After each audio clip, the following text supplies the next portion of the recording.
ये कौन आलिम साहब हैं? इनको डॉक्टर ने कहा कि तुम्हारे बेटे की जो तबीयत खराब है, अब ये दुनिया से जाने वाला है, अब इसका इंतकाल होने वाला है, इसको अपने घर ले जाओ, ये जो खाने को मांगे खाने को दो, जो पीने को मांगे वो पीने को दो, और इसके पास बैठ के मोहब्बत की बातें करो।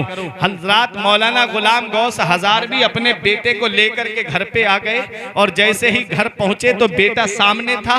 बाप को पता चल गया कि मेरा बेटा दुनिया छोड़ के जाने वाला है। हर बाप चाहता है कि मैं अपने औलाद के कांधे पे कब्रिस्तान जाऊं। जरा सोचो उस बाप के दिल से जो औलाद को अपने कांधे पे लेकर के कब्रिस्तान पहुंचाए, उस बाप के दिल पे क्या बीतती होगी। पता चल गया कि मेरा बेटा थोड़ी देर का मेहमान है और मेरा बेटा दुनिया छोड़ के जाने वाला है। बराबर में बैठ करके आंसू निकल रहे थे, अचानक से किसी ने दरवाजे पे दस्तक दे दी। जैसे ही दरवाजे पे पहुंचे तो आपने देखा एक बूढ़ा शख्स लाठी का सहारा लेकर के, डंडे का सहारा लेकर के वहां पहुंचा। आपसे सलाम हुआ, दुआ सलाम के बाद आपने पूछा खैरियत? बोला खैरियत नहीं है। कहा क्यों? कहा हमारे इलाके में कादियानी मुबल्लिग आ गया है और वो पूरी बस्ती को गुमराह कर रहा है। वो कादियानी मुबल्लिग पूरी बस्ती के ईमान को लूटने के लिए पूरी कोशिश कर रहा है। आप चलिए और चल करके हमारे ईमान की हिफाजत कीजिए। मौलाना गुलाम गौस हजारवी ने अपनी बीबी से कहा मेरा थैला लाओ जिसमें किताबें रखी हैं। बीबी ने कहा, शरीक हयात ने कहा आप जा रहे हो, बेटा थोड़ी देर का मेहमान है, थोड़ी देर बैठ जाओ ना इसके पास में, ये चेहरा बाद में देखने को नहीं मिलेगा। जब बेटा दुनिया से चला गया तो इसका चेहरा देखने के लिए तरसोगे। आपने कहा कि मुझे नबी की मोहब्बत बुला रही है, मुझे नबी का प्यार बुला रहा है। यहाँ पहुंच करके एक बात मैं आपको बता दूं, आज सबसे बड़ी प्लानिंग ये की गई कि इस कौम को उलमा से दूर कर दिया जाए, इस कौम को आलिमों से दूर कर दो, इस कौम को मौलवियों से दूर कर दो, इस कौम को इमामों से दूर कर दो, इस कौम को मदरसे के मुदर्रिसों से दूर कर दो, क्योंकि इनके पास आएंगे तो शरीयत की बातें मिलेंगी, इसलिए इनको दूर कर दिया गया। और एक हदीस पाक में मेरे आका फरमाते हैं, सय्यती ज़मानुन अला उम्मती, मेरी उम्मत पर एक जमाना ऐसा आएगा कि वो यफिरूना मिनल उलमा कमा यफिरुल गनमु अनिज़ ज़ेब। मेरे आका इरशाद फरमाते कि वो उलमा से ऐसे भागेंगे, वो मौलवियों से ऐसे भागेंगे, वो आलिमों से ऐसे भागेंगे। मेरे आका फरमाते हैं जैसे बकरी भेड़िए को देख करके भागती है। आज हालात कैसे बनते चले गए। आज हमारी कौम के हालात देखो, वो आलिम की बात सुनने के लिए तैयार नहीं, वो हाफिज की बात सुनने के लिए तैयार नहीं, और इलेक्शन के मौके पे जाकर के एक घंटा लेक्चर सुन करके आएगी। आलिम खड़ा हो जाए शरीयत की बात बताने के लिए तो इन मौलवियों का यही पेशा है। ये मौलवी अपने लिए तो कोई बात नहीं करते, ये शरीयत का पैगाम तुम तक पहुंचाते हैं, ये दीन का पैगाम तुम तक पहुंचाते हैं। आज उन्हीं उलमा को हिकारत की निगाह से देखा जाता है, आज उन्हीं आलिमों को हिकारत की निगाह से देखा जाता है। आज जो आलिमों की बातें कौम नहीं सुनती, नबी ने 1450 साल पहले फरमाया मेरी उम्मत पर एक जमाना ऐसा आएगा कि वो उलमा से ऐसे भागेंगे जैसे बकरियां भेड़िए को देख करके भागती है। मेरे आका फरमाते जब ये मामला हो जाए कि लोग उलमा से भागने लगे, मेरे आका फरमाते हैं फयब्तलियहुमुल्लाहु बिसलासी अशिया, मेरे आका फरमाते हैं अल्लाह ताला उनको 3 बलाओं में मुब्तला करेगा, उनको 3 बलाओं, उनके ऊपर 3 बलाएं मुसल्लत फरमाएगा। अल्लाहु अकबर। मेरे आका ने 1450 साल पहले फरमाया मेरी उम्मत पर एक जमाना ऐसा आएगा कि वो लोग उलमा से ऐसे भागेंगे कि जैसे बकरियां भेड़िए को देखकर भागती हैं। अल्लाह तबारक व तआला उनको 3 बलाओं में, आजमाइश में मुब्तला फरमाएगा। अल्लाह ताला उनके रिज्क से बरकत को खत्म कर देगा। आज मेरे घर में 4-5 लोग कमाने वाले लेकिन बरकत नहीं होती। कहते हैं मौलाना साहब इधर पैसा आता है और उधर चला जाता है, कमाने वाले बहुत लेकिन घर में पैसा रुकता नहीं है। आप कभी अपने गिरेबान में झांक करके देखो कि आज हम चल कौन से रास्ते पे रहे हैं। आज हमारा जो रास्ता है क्या वो जन्नत की तरफ लेकर जा रहा है कि जहन्नम की तरफ लेकर जा रहा है। आका फरमाते हैं जब मेरी उम्मत पर यह जमाना आए कि वो उलमा से ऐसे भागे जैसे बकरियां भेड़िए को देखकर भागती हैं, तो अल्लाह ताला उनके ऊपर 3 बलाएं, 3 मुसीबतें नाजिल फरमाएगा।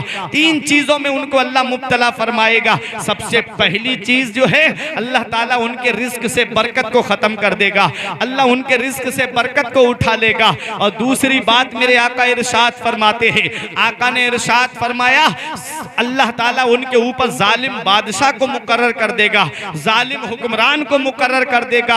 आज जो हर तरफ रोना रोया जा रहा है ना कि आज मुसलमान हर तरफ सताए जा रहे हैं, आज मुसलमानों की कोई सुनने वाला नहीं है, हर महकमे में मुसलमानों पे जुल्म और सितम हो रहा है। आज जालिम हुक्मरान बैठ गए हैं, अपने अपने गिरेबान में झांक करके देखो, अल्लाह तबारक व तआला है जो बादशाहत देता है और बादशाहत छीन लेता है। कुरान में फरमाता है कुलिल्लाहुम्मा मालिकल मुल्क तूतिल मुल्का मन तशाउ व तंज़िउल मुल्का मिम्मन तशाउ व तुइज़्ज़ु मन तशाउ व तुज़िल्लु मन तशा बियदिकल खैर इन्नका अला कुल्लि शैइन कदीर। सारे बादशाहों का बादशाह अल्लाह है, सारे बादशाहों का बादशाह अल्लाह है। अल्लाह जिसे चाहता है उसे बादशाह बना देता है, अल्लाह जिससे चाहता है उससे बादशाह छीन लेता है, अल्लाह जिसे चाहता है उसे इज्जत अता फरमाता है, अल्लाह जिसे चाहता है उसे जलील कर देता है। सब अल्लाह के दस्ते कुदरत में है। अब आप मुझे बताओ हम कितना अपने रब की बारगाह में जाकर के झुक रहे हैं। जब तक मुसलमान रब की बारगाह में झुकता रहा, सारी दुनिया इसके सामने झुकती रही। जब से रब की बारगाह में झुकना छोड़ दिया, आज हम सबके सामने झुकते हुए नजर आते हैं। अगर तुम चाहते हो सरदारी तुम्हारे कदमों का बोसा ले, अगर तुम चाहते हो कामयाबी तुम्हारे कदमों का बोसा ले, तो ऐ मेरे प्यारे मुसलमानों, ये सुनी मस्जिदें तुम्हें बुला रही हैं, ये खाली सफे तुम्हें बुला रही हैं, ये खाली वुजू खाने तुमको बुला रहे हैं, ये मस्जिद के दरो दीवार आवाज दे रहे हैं। आज भी आ जाओ और मिलकर के अपने रब की इबादत करो। परवरदिगारे आलम की बारगाह में झुक जाओगे, सारी दुनिया तुम्हारे सामने झुकती नजर आएगी। सुभान अल्लाह, सुभान अल्लाह। नारे तकबीर, नारे रिसालत, मसलके आला हजरत, फैजाने आला हजरत, फैजाने हुजूर ताजुश शरिया। नारे तकबीर, नारे रिसालत। तो अल्लाह तबारक व तआला 3 परेशानियों में इंसान को मुब्तला कर देता है। सबसे पहली बात कि अल्लाह उसके रिज्क से बरकत खत्म कर देता है, और दूसरी बात अल्लाह उसके ऊपर जालिम बादशाह को मुकर्रर कर देता है। जालिम हुक्मरान जो आज हमारे ऊपर मुसल्लत है ना, जब भी मैं कहता हूं या अल्लाह मेरा हाल देख, हुक्म होता है अपना नामे आमाल देख। आज हमारे नामे आमाल नेकियों से खाली हो गए, बिरादरियों के नाम पे लग झगड़े, कभी हम आपस में इतने ज्यादा इंतशार में पड़ गए, हसद ने ऐसी जगह ले ली कि आज हमारे घरों के माहौल खराब हो गए। इतना याद रखना प्यारे मुसलमानों, जो कौम मुंतशिर हो जाती है उसका नाम सफ़ाए हस्ती से मिटा दिया जाता है, बहुत जल्दी उस कौम को ख़त्म कर दिया जाता है।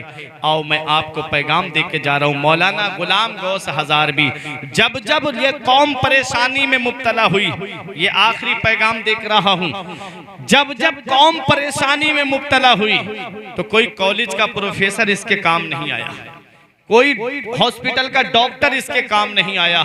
जब जब कौम पे मुसीबत पड़ी तो इसके काम या तो मस्जिद का इमाम आया है, या मदरसे का मुदर्रिस आया है, या अपने वक्त का आलिम आया है। आप देख लो तारीख उठा के, मैं अपनी तरफ से नहीं बोलता, आप ऊपर तक चलिएगा, तारीख उठा के देख लीजिएगा। 1 लाख स्वतंत्रता सेनानियों के नाम लिखे हैं दिल्ली में इंडिया गेट पे, जिन्होंने देश आजाद कराने में हिस्सा लिया, उनमें 76,000 नाम सिर्फ मुसलमानों के लिखे हैं। मोहब्बत से बोलो सुभान अल्लाह। बहुत खामोशी से आप सुन रहे हो, पैगाम पहुंचा रहा हूं, सुनो।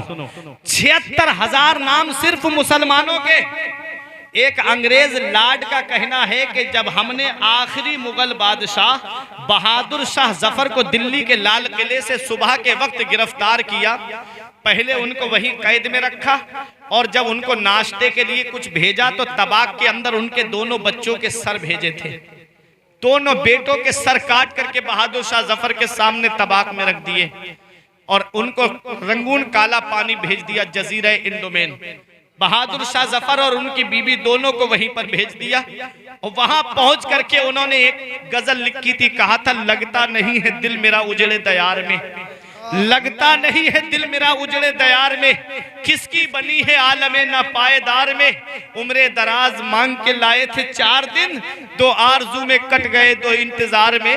कितना है कम नसीब जफर दफन के लिए, 2 गज जमी भी ना मिली अपने दयार में। वो बहादुर शाह जफर जिनको काले पानी अंग्रेजों ने भेज दिया, आखिरी मुगल बादशाह थे, आखिरी मुगलों की निशानी थे, अंग्रेजों ने काला पानी भेज दिया। अंग्रेज लाड का कहना है कि जब बहादुर शाह जफर को हम लेके जा रहे थे तो चांदनी चौक में कोई पेड़ ऐसा नहीं था और कोई भी शाख ऐसी नहीं लटक रही थी जिस पर किसी आलिम की गर्दन न लटकती हो।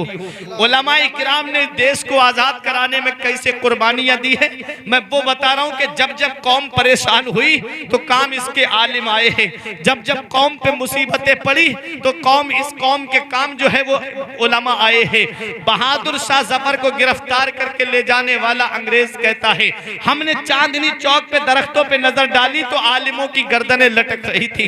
गैर मुनकसिम हिंदुस्तान और पाकिस्तान उस वक्त बंटवारा नहीं हुआ था, तो लाहौर में जामा मस्जिद के अंदर 80 उलमाए किराम को सूली के ऊपर चढ़ा दिया गया, 80 उलमा को सूली पे चढ़ा दिया गया।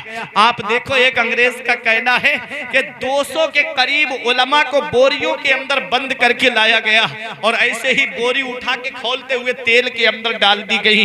इस तरह से उलमा ने अपनी कुर्बानी दी इस देश को आजाद कराने के लिए। आप देखो, देश को आजाद कराने के लिए अंग्रेजों के खिलाफ सबसे पहले जिहाद का फतवा देने वाला क्या कोई किसी कॉलेज का प्रोफेसर है, क्या किसी मेडिकल का डॉक्टर है?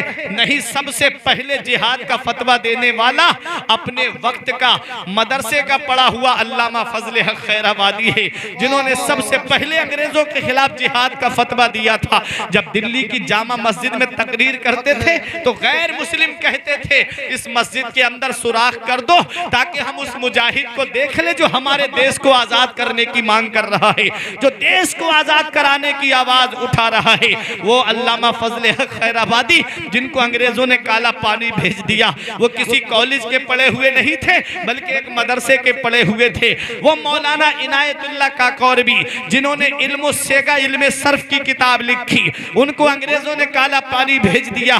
मौलाना किफायतुल्लाह काफी अलैहिर्रहमा को अंग्रेजों ने मुरादाबाद के बीच चौराहे पे सूली पे चढ़ा दिया। फांसी पे फंदे पे चढ़ाने से पहले पूछा कोई ख्वाहिश, कहा हाँ मैं नमाज पढ़ना चाहता हूँ। 2 रकअत नमाज पढ़ी अल्लामा किफायतुल्लाह काफी ने।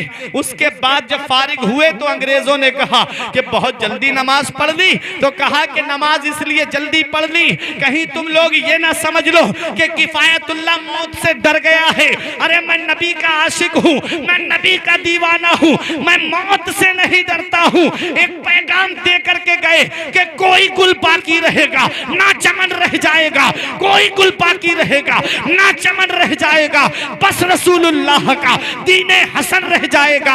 हम सफीरो बाग में है, कोई दम के चहचहे बुलबुलें उड़ जाएंगी, सूना चमन रह जाएगा, नाम शाहाने जहां मिट जाएंगे काफी मगर नामे पाके मुस्तफा और पंजतन रह जाएंगे। वाह वाह वाह वाह, सुभान अल्लाह। नारे तकबीर, नारे रिसालत, मसलके आला हजरत, फैजाने आला हजरत, उलमाए अहले सुन्नत, ख्वाजा का हिंदुस्तान, हक के खिताबत, नारे तकबीर, नारे रिसालत। माशाअल्लाह, बहुत खूब। तो मौलाना किफायतुल्लाह काफी ये भी मदरसे के पढ़े हुए थे। मौलाना सदरुद्दीन आजुर्दा मदरसे के पढ़े हुए थे। ये मैं वो बता रहा हूं जिन्होंने देश को आजाद कराने के लिए कैसे कुर्बानियां दी। मौलाना मोहम्मद अली जौहर जिन्होंने कहा था कि दौरे हयात आएगा कातिल कज़ा के बाद, है इब्तिदा हमारी तेरी इंतहा के बाद, कत्ले हुसैन असल में मर्गे यजीद है, इस्लाम जिंदा होता है हर करबला के बाद। वो भी एक मदरसे के पढ़े हुए थे।